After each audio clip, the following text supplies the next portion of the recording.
सबको यीशु मसीह के पाक पवित्र और मधुर नाम में जय मसीह की।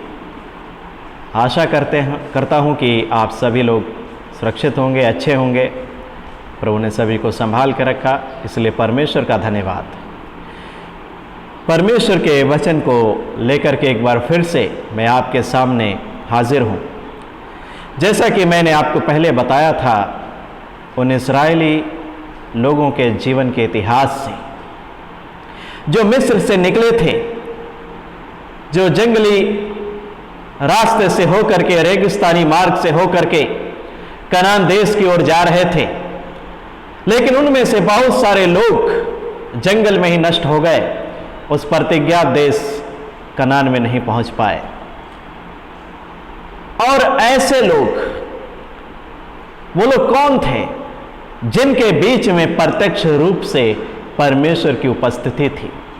वो लोग जो परमेश्वर की उपस्थिति को अपनी आंखों से देखते थे, उस अग्नि के खंभे में, मेघ के बादल में, मिलाप वाले तंबू पर जो परमेश्वर का जो बादल छाया रहता था, वो सारी चीजों के द्वारा, वो चट्टान से जो पानी निकला, आकाश से मन्ना बरसा, वो बटेरे, वो सब कुछ जो परमेश्वर ने उनके बीच में आश्चर्य कर्म कर दिखाए, लाल समुद्र के 2 भाग कर दिए, उनके लिए रास्ता बना दिया। ऐसे वो प्रजा जो परमेश्वर के, यहोवा के उपस्थिति को अपनी आंखों से देखती थी अपने बीच में, और परमेश्वर की प्रत्यक्ष उपस्थिति देखने के बावजूद भी वो कितने कठोर और हठीले मन के थे कि वो जंगल में ही नष्ट हो गए और उस कनान में नहीं पहुंच सके। उसके कारण क्या थे? और मैंने आपसे बताया था कि मैं उन आने वाले दिनों में मैं एक वीडियो की सीरीज बनाने वाला हूं, जिसमें मैं उन कारणों को आपके सामने रखूंगा कि किन कारणों से वो कनान देश में नहीं पहुंच सके। और आज उनमें से एक कारण को मैं आपके सामने रखूंगा, और ये दृष्टांत हमारी शिक्षा के लिए है कि जो गलतियां इतिहास में उन परमेश्वर के लोगों से हुई, उन गलतियों को, उन पापों को भविष्य में हम ना दोहराएं, कहीं ऐसा ना हो कि हम उनके समान नष्ट हो जाएं। हालेलुया। और आज मैं आपके सामने प्रभु के वचन से उस एक पहले कारण को रखूंगा, जो पहला कुरिन्थियों की पत्री 10 अध्याय उसके 6 पद में बताया गया है। और मैं इस पद को आपके सामने पढ़ना चाहता हूं। यहां पर लिखा है, ये बातें हमारे लिए दृष्टांत ठहरी कि जैसे उन्होंने लालच किया, वैसे हम बुरी वस्तुओं को लालच ना करें। आमीन। तो ये पहला कारण जो 10 अध्याय उसके 6 पद में बताया गया है कि उन्होंने लालच किया। और जब हम बात करते हैं लालच की, तो बाइबल हमें बताती है कुलुस्सियों 3 अध्याय उसके 5 पद में कि लालच मूर्ति पूजा के बराबर पाप है। यदि किसी भाई बहन ने, विश्वासी भाई बहन ने मूर्ति पूजा का पाप नहीं किया, मूर्ति पूजा छोड़ दिया, लेकिन यदि लालच किया तो वह मूर्ति पूजा के बराबर पाप हो गया। लालच एक पाप है। और किसके बराबर पाप है? मूर्ति पूजा के बराबर पाप है। लेकिन जब बात आती है इस्राएलियों की, और यहां पर लिखा है कि उन्होंने लालच किया, तो किस प्रकार का लालच किया? और यहां पर हम जब पहला कुरिन्थियों 10 अध्याय उसके 6 पद को पढ़े, अभी हमने पढ़ा आपके सामने, और यहां पर जो इसका रेफरेंस दिया गया है कि कहां से इसको बताया गया है, इसका जो रेफरेंस है, संदर्भ है, कहां से इसकी चर्चा की गई है, ये 11 अध्याय, गिनती 11 अध्याय उसके 4 पद से की गई है। गिनती 11 अध्याय उसके 4 पद से। और जब हम गिनती 11 अध्याय और उसका 4 पद जब पढ़ते हैं, तो वहां पर हम देखते हैं कि वहां पर क्या लिखा हुआ है। 11 अध्याय उसका 4 पद, यहां पर लिखा हुआ है, फिर जो मिली जुली भीड़ उनके साथ थी, वह कामुकता करने लगी, और इस्राएली भी फिर रोने लगे और कहने लगे, हमें मांस खाने को कौन देगा। अब यहां पर जो रेफरेंस दिया गया है पहला कुरिन्थियों 10 अध्याय 6 पद में जब हम पढ़ते हैं, वहां पर जो रेफरेंस दिया गया कि कहां पर किस प्रकार का इन इस्राएलियों ने लालच किया था, और वो रेफरेंस 11 अध्याय गिनती का 4 पद में है। लेकिन यहां पर एक शब्द का प्रयोग किया गया है, कामुकता। कामुकता जिसका अर्थ है तीव्र अभिलाषा, किसी चीज को करने की, किसी चीज को प्राप्त करने की एक तीव्र अभिलाषा, एक बहुत ही तेज, बहुत ही तीव्र, वो जो एक ऐसी अभिलाषा जो इंसान को व्याकुल कर दे, जो इंसान की सोच और समझ को खत्म कर दे, सोचने और समझने की क्षमता को ही खत्म कर दे, एक ऐसी तीव्र अभिलाषा। और कामुकता का मतलब आप सभी लोग जानते हैं कि किससे इसको जोड़ा गया है, कि जैसे कुकर्मी बिना कुकर्म किए, अगर उसके अंदर कुकर्म करने की अभिलाषा जागी है तो बिना कुकर्म किए उसे संतुष्टि नहीं मिलती। उसी प्रकार से इन लोगों के अंदर मांस खाने की अभिलाषा, तीव्र अभिलाषा, इतनी तेज अभिलाषा थी कि उसके लिए ये कुछ भी करने के लिए तैयार थे, कुछ भी करने के लिए तैयार थे। मैं क्यों कह रहा हूं, क्योंकि हम अभी आगे सुनेंगे इस बात को, ये क्यों मैं कह रहा हूं।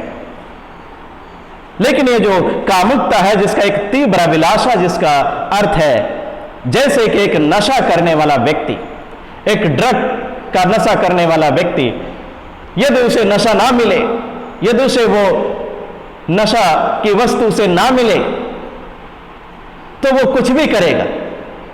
मैं एक लड़की के बारे में सुना है मैंने, और मैंने उसके बारे में सुना है कि वो एक लड़की, हमारे यहाँ एक मंजन आता है दांत साफ करने वाला, गुल मंजन, जिसको वो करती थी, सुबह शाम उसकी आदत थी। लेकिन एक दिन क्या हुआ कि उसका वो मंजन खत्म हो गया और वो रात भर नहीं सो पाई, और रात भर वो अपने पड़ोसियों के, अपने गांव में हर एक घर में जाती रही, उनके दरवाजे को खटखटाती रही, और हर घर में जाकर यही पूछती थी कि आपके घर में गुल मंजन है क्या। ये इसी प्रकार की अभिलाषा है, कामुकता की अभिलाषा इसी प्रकार की है। और उन्होंने जो लालच किया, जो कामुकता की, जो अभिलाषा की, एक तीव्र अभिलाषा, उसको कामुकता से जोड़ा गया है। जैसे एक कामुक व्यक्ति, जो एक पाप है, कामुकता एक पाप है, जैसा कि हम गलातियों की 5 अध्याय में पढ़ते हैं, वहां पर जो पापों की एक लिस्ट दी गई है, वहां पर एक कामुकता भी लिखा हुआ एक पाप है। और जो इनके अंदर मांस खाने की तीव्र अभिलाषा जागी थी, उसको कामुकता के पाप से जोड़ा गया है, क्योंकि इन्होंने परमेश्वर के विरोध में, परमेश्वर के उपकारों में को भूल करके क्या कहा। जब हम इसका 5 और 6 पद पढ़ते, यहां पर लिखा हुआ है, हमें वे मछलियां स्मरण हैं जो हम मिस्र में सेतमेत खाया करते थे, और वे खीरे और खरबूजे और गंदने और प्याज और लहसुन भी, परंतु अब हमारा जी घबरा गया है, यहां इस मन्ना को छोड़ और कुछ भी देख नहीं पड़ता। इनके अंदर ये मांस खाने की इतनी तीव्र अभिलाषा थी, इच्छा थी, कि वे उस गुलामी को याद कर रहे थे जहां से परमेश्वर उन्हें निकाल कर लाया था। जिस गुलामी में वो पड़े हुए तड़प रहे थे, करा रहे थे, जहां से परमेश्वर उन्हें निकाल कर लाया, उस गुलामी को याद कर रहे थे सिर्फ मांस खाने के लिए। और जब इन्होंने ऐसा किया, तब देखिए 10 पद में लिखा है, और मूसा ने सब घरानों के आदमियों को अपने अपने डेरे के द्वार पर रोते सुना, और यहोवा का कोप अत्यंत भड़का और मूसा को भी बुरा लगा। जब इन लोगों ने ऐसी हरकत की, मांस खाने के लिए रो रहे थे और मिस्र की गुलामी को याद कर रहे थे, क्योंकि वहां पर उनको मांस खाने को मिलता था, मछली खाने को मिलती थी, लेकिन किस दशा में थे? वो गुलामी की दशा में थे, वो कष्टों में थे, संकट में थे। गुलामी अच्छी नहीं होती किसी भी रूप में, और परमेश्वर उनको उस गुलामी से निकाल कर लेकर आया, एक देश को देने के लिए जहां पर वो अपने घरों के मालिक होते, अपने खेतों के मालिक होते, अपने बागीचों के मालिक होते, उनका अपना सब कुछ होता, और वो उस आजादी को, उस स्वतंत्रता को जो परमेश्वर ने उन्हें दी, उसको वो तुच्छ जान रहे थे। सिर्फ किसके लिए? मांस के लिए, सिर्फ खाने के लिए। उस छुटकारे को जो परमेश्वर ने उनका किया, उसको वो तुच्छ जान रहे थे, सिर्फ मांस खाने के लिए। लेकिन परमेश्वर ने जब उनकी ऐसी दशा को देखा तो परमेश्वर ने बुरा माना, क्रोधित हो गया परमेश्वर, क्योंकि ये इस्राएली गलत कर रहे थे। जब हम इसका 18 से 20 पद पढ़ते हैं इसी अध्याय का, परमेश्वर ने जब इन लोगों को मांस के लिए रोते हुए सुना तो इन्होंने क्या किया? परमेश्वर ने क्या किया? परमेश्वर ने मूसा से कहा, और लोगों से कहे, कल के लिए अपने को पवित्र करो, तब तुम्हें मांस खाने को मिलेगा, क्योंकि तुम यहोवा के सुनते हुए यह कहकर रोए हो कि हमें मांस खाने को कौन देगा।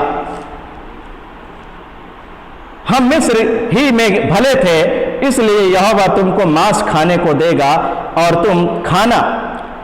फिर तुम 1 दिन या 2 या 5 या 10 या 20 दिन नहीं, 20 दिन ही नहीं, परंतु महीने भर उसे खाते रहोगे, जब तक वह तुम्हारे नथनों से निकलने ना लगे और तुमको उससे घृणा ना हो जाए, क्योंकि तुम लोगों ने यहोवा को जो तुम्हारे मध्य में है तुच्छ जाना है, और उसके सामने यह कहकर रोए हो कि हम मिस्र से क्यों निकल आए हैं। देखिए कितनी गलत बात है, ये बहुत ही गलत बात है कि जिस परमेश्वर ने उन इस्राएलियों को मिस्र देश से निकाला, उसकी गुलामी से निकाला, उन कष्टों से छुड़ा लिया, और एक देश देने का वायदा जो अब्राहम, इसहाक, याकूब से किया था, उनके पुरखाओं से, उनको वो देने के लिए उनको लिए जा रहा था। लेकिन ये इस्राएली खाने के लिए, मांस खाने के लिए, उस छुटकारे को, उस आजादी को जो परमेश्वर ने उन्हें दिया, उसको तुच्छ जाना, और फिर से मिस्र लौटने का विचार कर रहे थे, मिस्र जाने का विचार कर रहे थे। वो मिस्र की गुलामी को याद कर रहे थे और कह रहे थे कि वो मिस्र की गुलामी ही अच्छी थी, सिर्फ खाने के लिए। उन्होंने परमेश्वर के द्वारा किए गए छुटकारे और जो उद्धार परमेश्वर ने उनका किया था, उसको तुच्छ जाना, अर्थात परमेश्वर ही को तुच्छ जाना। लेकिन जब परमेश्वर ने कहा कि कल तुम्हें मांस मिलेगा, तुम 1 या 2 या 5 दिन नहीं, 10 दिन, 20 दिन नहीं, पूरे महीने भर उसे खाते रहोगे, इतना मांस मैं तुम्हें दूंगा। और यहां पर जब मूसा कह रहा है, क्योंकि तुमने यहोवा को जो तुम्हें मिस्र देश से निकाला है तुच्छ जाना है, और तुमने लिखा है कि यह कहकर उसके सामने रोए हो कि हमें मिस्र से क्यों निकाल लाए। परमेश्वर को तुच्छ जाना। मूसा ने परमेश्वर के मन की बात इन इस्राएलियों को बता दिया, लेकिन ये इस्राएली फिर भी नम्र नहीं हुए, फिर भी दीन नहीं हुए, फिर भी उन्होंने घुटने नहीं टेके, एक बात भी मूसा के जवाब में नहीं कही, फिर भी वो अपनी गलती से नहीं पछताए, अपने काम से नहीं पछताए कि मन फिरा लेते।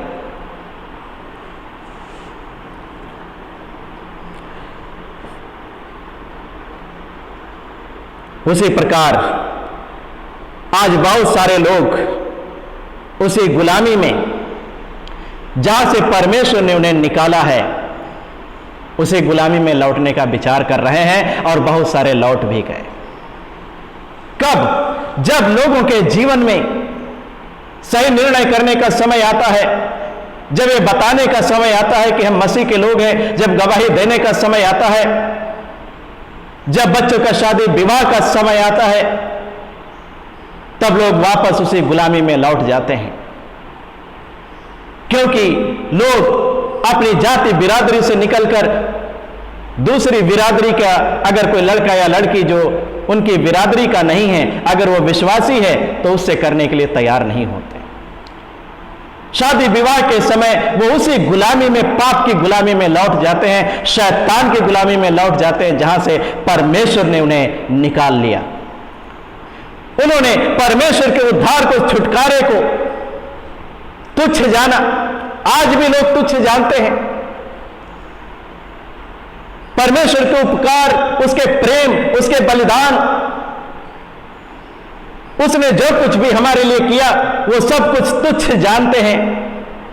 जब लोगों के जीवन में मसीह के नाम के कारण कठिनाई आती है, मसीह के वचनों के अनुसार निर्णय लेने का समय आता है, बच्चों के शादी विवाह का समय आता है, या परिवार में कोई मृत्यु हो जाती है, उस समय जो रीति रिवाज रस्मों को निभाने का समय आता है, उस समय लोग उसी पाप की गुलामी में लौट जाते हैं जहां से निकाले गए थे। 100 में से 99 लोग उसी गुलामी में लौट जाते हैं। और ये सारी बातें हमारी शिक्षा के लिए, जो भी इस्राएलियों के साथ हुआ, ये सब बातें हमारी शिक्षा के लिए हैं।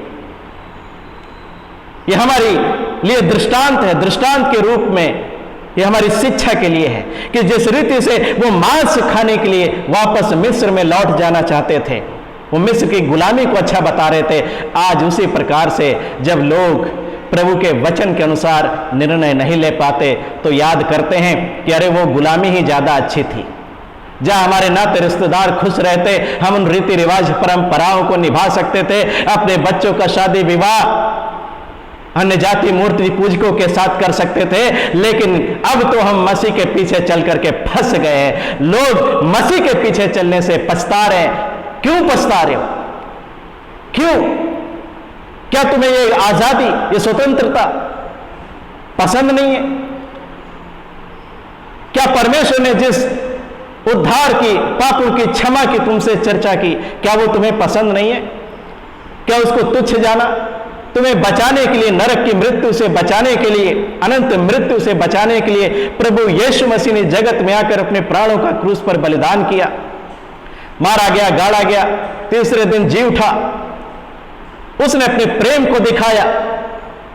लेकिन जब आपके जीवन में निर्णय लेने का समय आता है और आप प्रभु के वचन के अनुसार निर्णय नहीं ले पाते, उसी गुलामी में जिसमें आप पड़े थे, जहां से मसीह ने आपको निकाल लिया, उसी गुलामी में लौट जाने का विचार करते हो और लौट भी जाते हैं, तो आप परमेश्वर को, उसके पुत्र यीशु मसीह के बलिदान को तुच्छ ठहराते हो।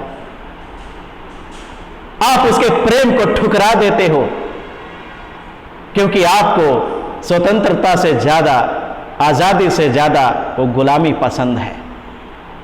आप क्या कर रहे हो आपको नहीं मालूम, आप नष्ट हो जाओगे।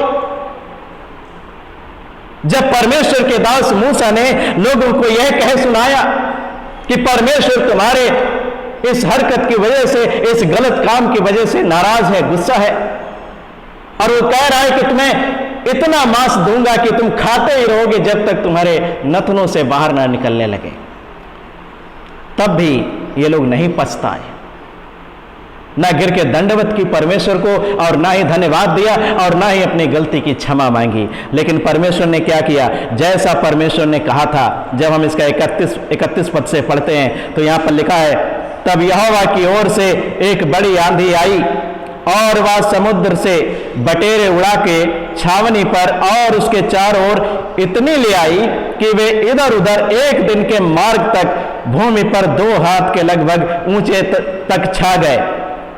और लोग उठकर उस दिन भर और रात भर और दूसरे दिन भी दिन भर बटेरों को बटोरते रहे। जिसने कम से कम बटोरा उसने 10 होमेर बटोरा, और उन्होंने छावनी के चारों ओर फैला दिया। मांस उनके मुंह में ही था और वे खाने ना पाए थे कि यहोवा का कोप उन पर भड़क उठा और उसने उनको बहुत बड़ी मार से मारा, और उस स्थान का नाम किर्बोथत्तवा पड़ा, क्योंकि जिन लोगों ने कामुकता की थी उनको वहां मिट्टी दी गई। फिर इस्राएली वहां से कूच करके, प्रस्थान करके हसेरोत में पहुंचे और वहीं रहे। देखिए, तो यहां पर परमेश्वर ने इनको मांस तो दिया, लेकिन इनकी इस हरकत की वजह से, इनके इस कार्य की वजह से, इस कामुकता की वजह से परमेश्वर इतना क्रोधित था। लिखा है कि मांस उनके मुंह में ही था, लेकिन वो खाने नहीं पाए, क्योंकि परमेश्वर का क्रोध भड़क उठा और परमेश्वर ने उन्हें मारा। बहुत सारे लोग नष्ट हो गए, मर गए अपने पाप के कारण, गलती के कारण, इस लालच के कारण। उसी प्रकार से बहुत सारे लोग आज गुलामी में लौट कर जाना चाहते हैं, और बहुत सारे लोग शैतान के द्वारा दिए गए प्रलोभनों में फंस करके और अपने व्यक्तिगत फायदे के लिए लालच के पाप में गिर गए हैं। जिस रीति से इस्राएलियों ने पाप किया, लालच का पाप, आज भी बहुत सारे लोग, बहुत सारे विश्वासी लोग, बहुत सारे सेवक लोग शैतान के द्वारा दिए गए प्रलोभनों में फंस करके अपने व्यक्तिगत फायदे के लिए उन्होंने क्या किया है, लालच के पाप में पड़ के वो गिर चुके हैं और शैतान को उन्होंने दंडवत किया है। जैसा कि मत्ती रचित सुसमाचार 4 अध्याय 9 पद में जब प्रभु यीशु मसीह के पास शैतान परीक्षा करने के लिए आया, और इस पद में शैतान ने क्या कहा? शैतान ने प्रभु यीशु मसीह से कहा कि तू मुझे गिर के दंडवत कर, तो मैं सारी ये जो सब राज्य और वैभव जो है ये सब मैं तुझे दे दूंगा, क्योंकि ये मुझे दिया गया है। लेकिन प्रभु ने क्या कहा? हे शैतान, मुझसे दूर हो। यह भी लिखा है कि तू अपने प्रभु परमेश्वर को ही दंडवत कर और सिर्फ उसी की उपासना कर। प्रभु यीशु मसीह ने शैतान को दंडवत नहीं किया, और जब यह शैतान बोल रहा था कि मुझे गिर के दंडवत कर, तो मैं राज्य का वैभव सब तुझे दे दूंगा, क्योंकि मुझे सौंपा गया, मुझे दिया गया, तो शैतान प्रभु यीशु मसीह से क्या कहना चाहता था? वो कहना क्या चाहता था? शैतान प्रभु यीशु मसीह से कह रहा था कि तुम मुझे गिर के दंडवत करो। प्रभु जी, कहां आप चक्कर में पड़े हैं? आप इस संसार में आए हैं, मनुष्य बनकर आए हैं। आप इस संसार को देखिए, यहां के लोगों को देखिए, यहां की चीजों को देखिए। आपने बनाया तो है प्रभु, लेकिन आप मनुष्य बनकर पहली बार इस धरती पर आए हैं। आप मनुष्य के रूप में इन सभी चीजों को आप इसका सेवन करिए, इसका भोग विलास करिए। अरे कहां चक्कर में पड़े हैं? ये क्रूस पर मरने के, लोगों को बचाने के चक्कर में कहां पड़े हैं? अरे प्रभु जी, बहुत तकलीफ होगी, वो कोड़ों की मार आपको खानी पड़ेगी, अपमान सहना पड़ेगा, लोग थूकेंगे, बेत मारेंगे, थप्पड़ और घूंसे मारेंगे, आपके दाढ़ी के बाल, सिर के बाल नोचे जाएंगे, तमाम प्रकार से अपमानित किया जाएगा, 39 कोड़े मारे जाएंगे, अंत में हाथ और पैरों में कीले ठोककर क्रूस पर लटका दिया जाएगा, लोग आपकी निंदा करेंगे,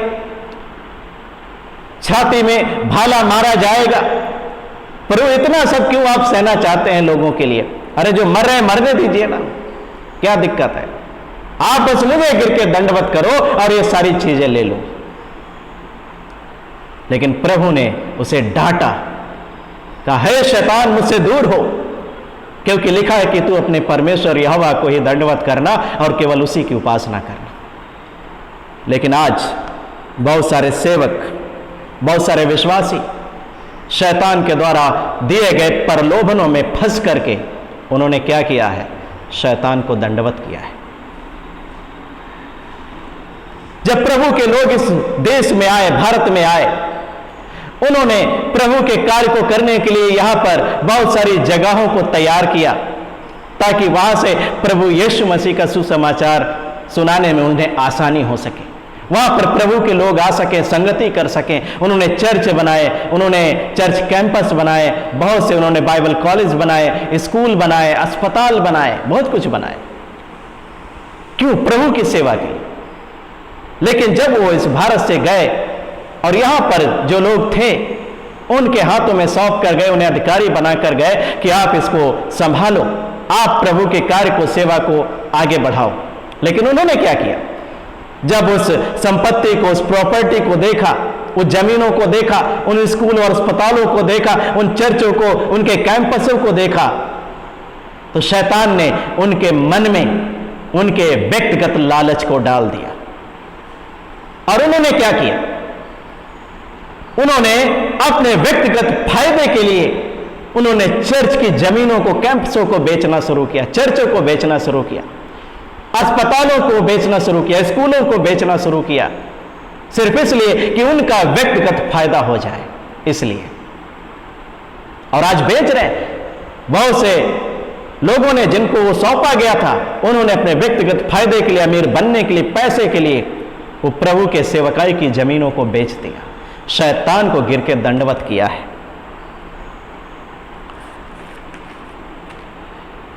आज वैसे ही चर्च में आने वाले विश्वासी लोग भी लालच के पाप में, शैतान के द्वारा दिए गए प्रलोभनों में फंस करके गिर गए हैं। जब उनके खेत की उपज, उनके फसल होती है और उसमें जो परमेश्वर का हिस्सा होता है दशमांश के रूप में, मैं आपको बता दूं, बहुत सारे लोग तर्क देते हैं कि यह दशमांश जो है वो व्यवस्था के अनुसार है और हमारा उद्धार व्यवस्था से नहीं हुआ, इसलिए व्यवस्था हम पर लागू नहीं हो सकती। लेकिन मैं आपको बताना चाहता हूं, आपकी बात तो सही है, व्यवस्था से हमारा उद्धार नहीं हुआ, अनुग्रह से हमारा उद्धार हुआ है। लेकिन मैं आपको बताना चाहता हूं, जब प्रभु के दास को मूसा को व्यवस्था नहीं सौंपी गई थी, उससे पहले अब्राहम, इसहाक, याकूब के समय व्यवस्था नहीं थी।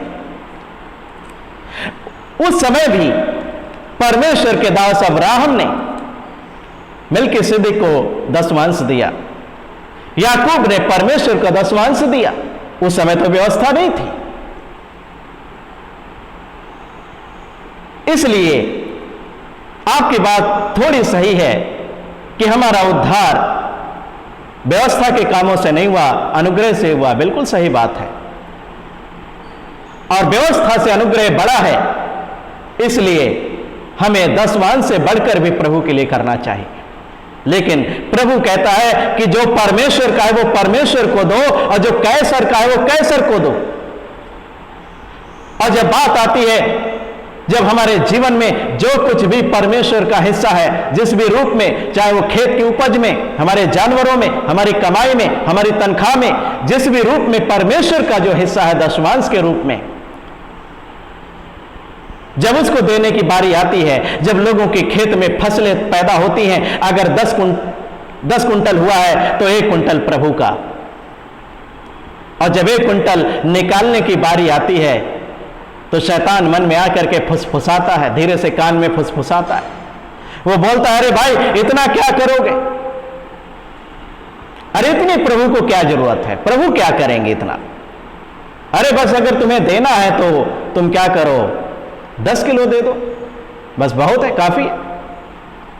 और आपको लगा ये बात सुनकर के, हाँ ये तो बहुत फायदे की बात है, ये तो बहुत अच्छी बात है, थोड़ा दे दो, पूरा क्या करोगे। और शैतान कहता है, मन में व्यर्थ की चिंताएं डालता है। क्या चिंता डालता है? अरे तुम्हारे सामने परिवार है, बीवी बच्चे हैं, वो क्या खाएंगे, पूरा साल पड़ा है, प्रभु 1 कुंटल क्या करेंगे, 10 किलो दे दो, बस काम चला लो, कोई दिक्कत नहीं। आप सोचते हो कि हाँ ये तो बात बहुत अच्छी है, लेकिन जब आपने शैतान की उस बात को मान लिया, लालच किया, तो आपने शैतान को गिर करके दंडवत की है। जब आपकी कमाई की बात आती है, जब परमेश्वर के हिस्से को निकालने की बात आती है, शैतान आकर के बोलता है, अरे प्रभु को इतना क्या करोगे दे करके, अगर आपकी सैलरी 20,000 है तो 2,000 क्या करोगे दे करके, अरे 1,000 दे दो, 500 दे दो, बस वही बहुत है। तुम्हारे सामने परिवार है, बीवी बच्चे, इतने सारे खर्चे हैं, पूरे नहीं होते, तुम कहां से लाओगे। आप कहते हो हाँ ये बात तो बहुत अच्छी है, ये बात तो बहुत बढ़िया, चलो 500 दे देते हैं। आप वो भी मत दो, वो भी प्रभु को जरूरत नहीं है आपका। लेकिन आप अगर ऐसा काम कर रहे हो तो किसकी बात सुन करके, शैतान की बात सुन करके अगर आपने ऐसा किया तो आपने शैतान को गिर के दंडवत की है। लेकिन परमेश्वर वचन में क्या कहता है, जब आप लय व्यवस्था 27 अध्याय उसका 30 और 32 पद पढ़ेंगे तो वहां पर परमेश्वर क्या कहता है, तुम्हारे सब अन्न की उपज जो होगी उसका 10वां अंश तुम निश्चय मेरे लिए अलग करके रखना, और तुम्हारे पशुओं में से जो लाठी के नीचे से निकलने वाले हैं गिनते हो जब तुम अपने बाड़े में ले जाने के लिए, 10 पीस से एक मेरे लिए पवित्र है 10वां अंश के रूप में। तुम्हारी कमाई में जो तुम्हारी कमाई में है उसमें मेरा जो हिस्सा है उसको तुम बिल्कुल अलग रखना। लेकिन लोग शैतान की बात को सुनते हैं, लालच करते हैं, और लालच में आकर के शैतान को दंडवत करते हैं और अपने विनाश के कारण हो जाते हैं। पहला तीमुथियुस 6 अध्याय उसके 9 और 10 पद में जब आप पढ़ेंगे, वहां पर लिखा हुआ है कि रुपये का लोभ सब प्रकार की बुराइयों की जड़ है, और जिसे प्राप्त करने के चक्कर में बहुत सारे लोगों ने अपने विश्वास से बहकर अपने अनंत जीवन को खो दिया है और अपने आप को नाना प्रकार के दुखों से छलनी बना लिया है। रुपया आपका, पैसा आपका एक अच्छा दास हो सकता है। रुपये को अपने पीछे आने दीजिए, वो आपका दास, एक अच्छा दास हो सकता है। लेकिन यदि आप उस रुपये को अपना स्वामी, अपना मालिक बनाओगे, रुपया आपका एक दास जब तक रहेगा तब तक आप उस रुपये को आप कंट्रोल करोगे, आप उसको हैंडल करोगे। लेकिन जिस दिन वो रुपया आपका स्वामी, आपका मालिक बन गया, उस दिन से वो आपको कंट्रोल करेगा, आप उसके दास हो जाओगे। और यहीं पर जब कोई भी व्यक्ति रुपये का दास बन जाता है, रुपया उसे कंट्रोल करने लगता है, धन संपत्ति उसे कंट्रोल करने लगती है, तो यहीं पर सारी बुराइयां उत्पन्न हो जाती हैं। रुपया अपने आप में खराब नहीं है, बिना रुपये के इस संसार में हम कुछ भी नहीं कर सकते, लेकिन रुपये का लोभ खराब है। और जिस किसी के भी मन में यह रुपये का लोभ आ गया, वहीं पर समझ लीजिए आपके जीवन में बुराइयों ने आकर के जगह करना शुरू कर दिया। आज इस रुपये के लोभ में पड़ करके बहुत सारे लोगों ने शैतान को दंडवत किया है। बहुत सारे सेवकों ने इस रुपये के लोभ में आकर के परमेश्वर की सेवकाई को कमाई का द्वार बना लिया है। उन्होंने लालच में आकर के शैतान को गिर के दंडवत किया है। वो अपने आप को नष्ट होने के लिए तैयार कर रहे हैं। वो कामुकता का पाप कर रहे हैं। उनके अंदर जो एक तीव्र इच्छा है अमीर होने की, पैसा कमाने की, और ये तीव्र अभिलाषा जो अमीर बनने की, पैसा कमाने की है। जब कोई भी व्यक्ति प्रभु की सेवकाई को कमाई का द्वार बना ले, जिनको वो जमीनें, प्रभु के सेवकाई की जमीनें सौंपी गई, वो अपने व्यक्तिगत फायदे के लिए बेचने लगे, जिनके कमाई में, जिनके खेत उपज में, सब चीज में जो परमेश्वर का हिस्सा दशमांश के रूप में, अगर वो परमेश्वर का हिस्सा चोरी करने लगे, तो आप समझ लीजिए कि आप में और इस्राएलियों में जिन्होंने कामुकता का पाप किया, जिन्होंने मांस खाने के लिए लालच किया, और इतनी तीव्र इच्छा उनके अंदर जागी कि उनकी बुद्धि भ्रष्ट हो चुकी थी, वो रो रहे थे मांस के लिए, वो परमेश्वर को क्रोधित कर रहे थे। उन्होंने उस आजादी को, स्वतंत्रता को, उस छुटकारे को तुच्छ जाना। परमेश्वर ने जो उन्हें मिस्र देश की गुलामी से निकालकर उनको दी, उस गुलामी जो एक कष्ट और दुखों से भरी हुई थी, वहां से जब परमेश्वर ने उन्हें निकाला, उस गुलामी से निकालने वाले परमेश्वर को उन्होंने तुच्छ जाना, निकम्मा जाना, सिर्फ मांस के लिए। आज लोग भी परमेश्वर को निकम्मा और तुच्छ जानते हैं। कैसे?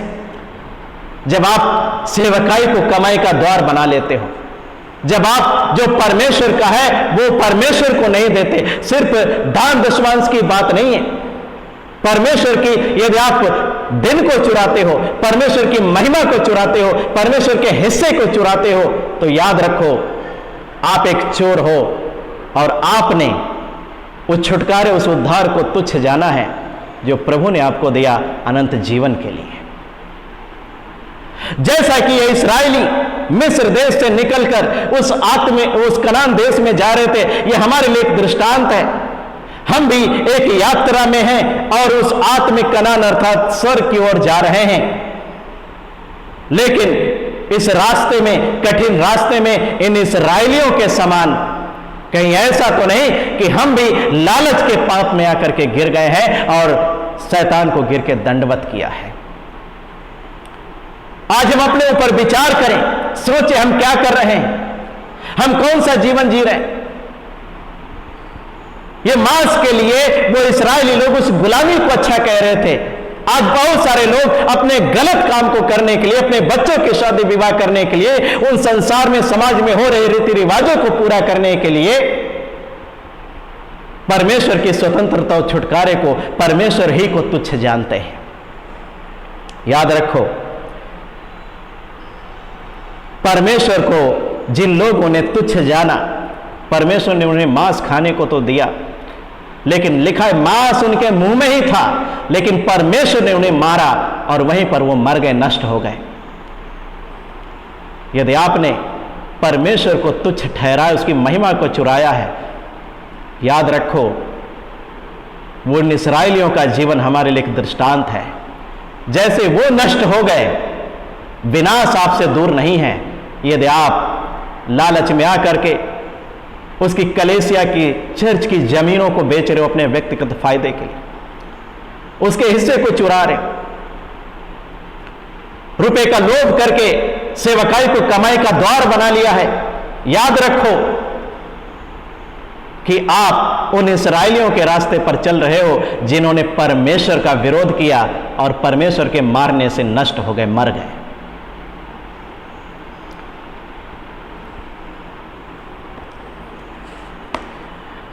यहां पर प्रभु के वचन में लिखा हुआ है, नीति वचन में पहला अध्याय उसके 19 पद में, इसको हम पढ़ लेते हैं। नीति वचन पहला अध्याय और उसका 19वां पद, और यहां पर लिखा है, सब लालचियों की चाल ऐसी ही होती है, उनका प्राण लालच ही के कारण नष्ट हो जाता है। सब लालचियों की चाल ऐसी होती है, उनका प्राण लालच ही के कारण नष्ट हो जाता है। मैं बाइबल के द्वारा, बाइबल से आपके सामने कुछ उदाहरणों को रखूंगा जिन्होंने लालच किया और नष्ट हो गए। आकान जो यहोशू के समय था, यरीहो नगर से युद्ध करते समय परमेश्वर की उसने आज्ञा को नहीं माना और सोने और चांदी और कपड़े का लालच किया। वो अपने परिवार समेत, सब कुछ समेत आग के द्वारा जलाकर नष्ट कर दिया गया। वो हमारे लिए एक दृष्टांत है कि जैसा उन्होंने पाप किया वैसा हम ना करें, जैसा उन्होंने लालच किया वैसा हम ना करें। शाऊल राजा देखो, जब शाऊल राजा को परमेश्वर ने अमालेकियों को नष्ट करने के लिए भेजा, परमेश्वर ने कहा उनका सब कुछ नष्ट कर देना, लेकिन शाऊल राजा ने क्या किया? जो कुछ भी उन अमालेकियों का अच्छे से अच्छा था उसको लूट लिया और बुरे को, दुबले पतले को, सबको नष्ट कर दिया, मनुष्यों को नष्ट कर दिया। लेकिन उस लूट पर टूट करके, लूट का लालच करके उसको अपने पास रख लिया, उसका राज्य वहीं से खत्म हो गया। परमेश्वर ने उसको अपने मन से उतार दिया। यहूदा इस्करियोती जो चोर था, जिसके पास ये रुपयों की दान की थैली रहती थी, और लिखा है कि यूहन्ना 12 अध्याय उसके 6 पद में कि जो कुछ उस थैली में डाला जाता था वो निकाल लेता था। और उसी यहूदा ने हमारे प्रभु उद्धारकर्ता मसीह प्रभु यीशु मसीह को चांदी के 30 सिक्कों का लालच करके प्रभु यीशु मसीह को बेच दिया। आज बहुत सारे लोग उसी रास्ते पर चल रहे हैं, उन लालचियों के रास्ते पर चल रहे हैं। जिन लोगों ने परमेश्वर के विरोध में पाप किया, लालच किया और नष्ट हो गए, आज बहुत सारे लोग उसी रास्ते पर चल रहे हैं। लेकिन परमेश्वर हमसे क्या कहता है? जब आप व्यवस्था विवरण 5 अध्याय और उसका 21 पद पढ़ते हैं तो वहां पर देखिए परमेश्वर हमसे क्या कह रहा है। व्यवस्था विवरण 5 अध्याय उसका 21 पद मैं आपके लिए पढ़ देता हूं। यहां पर लिखा है, तू ना किसी की पत्नी का लालच करना और ना किसी के घर का लालच करना, ना उसके खेत का ना उसके दास का, ना उसकी दासी का, ना उसके बैल या गधे का, ना उसकी किसी और वस्तु का लालच करना। किसी भी प्रकार का लालच मत करना, परमेश्वर ने हमसे यह कहा है। किसी की स्त्री का लालच मत करना। यह मन में मत कहना कि मेरी पत्नी से ज्यादा उसकी पत्नी सुंदर है। आप अगर एक पत्नी हैं तो अपने मन में यह मत कहना कि मेरे पति से ज्यादा उसका पति सुंदर है। आपने ये बात क्यों बोली? किस अभिलाषा से, किस मंशा से, किस इच्छा से बोली? इसको आप जांच लीजिए अच्छे तरीके से। अगर आपकी मंशा, आपका उद्देश्य गलत है ये सब बोलने का, आपने लालच किया है और लालच के पाप में आप घिरे हो। शारीरिक अभिलाषाओं को पूरा करने के लिए ऐसा बोला है, व्यभिचार का पाप करने के लिए ऐसा बोला है। इसलिए परमेश्वर का वचन क्या कहता है, हम फिर से वहीं पर लौट कर आएंगे। पहला कुरिन्थियों 10 अध्याय और उसके 6 पद में, जहां से हमने इस विषय को शुरू किया था, और इस पद को हम फिर से एक बार पढ़ेंगे। ये बातें हमारे लिए दृष्टांत ठहरी कि जैसे उन्होंने लालच किया वैसे हम बुरी वस्तुओं का लालच ना करें। जैसा उन्होंने लालच किया वैसा हम भी बुरी वस्तुओं का लालच ना करें। याद रखें, सब लालचियों का क्या होगा, वो सब नष्ट हो जाएंगे। आपने किसी भी प्रकार का लालच किया, किसी भी वस्तु का लालच किया, आप समझ लो आपने लालच का पाप किया। और लालच का पाप किससे जोड़ा गया है? मूर्ति पूजा से जोड़ा गया है। यदि आपने मूर्ति को नहीं पूजा और लालच किया है तो आपने मूर्ति पूजा के बगैर बराबर पाप कर दिया। इसलिए याद रखो, इन इस्राएलियों ने ये लालच किया, लेकिन इनके लालच को कामुकता से जोड़ा गया है, कामुकता के पाप के साथ। खाने का, मांस का लालच किया। आज आपके जीवन में बहुत सारी चीजों का लालच हो सकता है। लालच में आकर के लोग जमीनें बेच रहे प्रभु के भवन की। लालच में आकर के लोग प्रभु के हिस्से को चुरा रहे। लालच में आकर के लोग सेवकाई को कमाई का द्वार बना लिया है। ये सब लालचियों का भाग उस नरक की आग में मिलेगा जो शैतान और उसके दूतों के लिए तैयार की गई। इसलिए याद रखो, यह इस्राएलियों का जीवन हमारे लिए एक दृष्टांत है।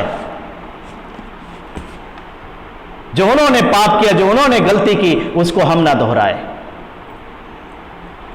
इसलिए याद रखो, लालच मत करो, लालच का पाप मत करो। और यही ये जो आपके सामने मैंने इस वचन को रखा है, ये पहला कारण था कि इस्राएली उस प्रतिज्ञा देश में क्यों नहीं पहुंच पाए। यदि हम भी लालच करेंगे तो उस आत्मिक कनान अर्थात स्वर्ग में अपने पिता के घर में हम नहीं पहुंच सकते हैं। इसलिए याद रखो, सावधान हो जाओ। यदि हमने किसी भी प्रकार का लालच किया, हमारे मन में किसी भी प्रकार का लालच है, निकाल दीजिए। देर मत लगाइए, घुटने टेकिए प्रभु के सामने, पश्चाताप करिए, क्षमा मांगिए। हालेलुया। ठीक है, प्रभु आप सभी को आशीष दें। आमीन।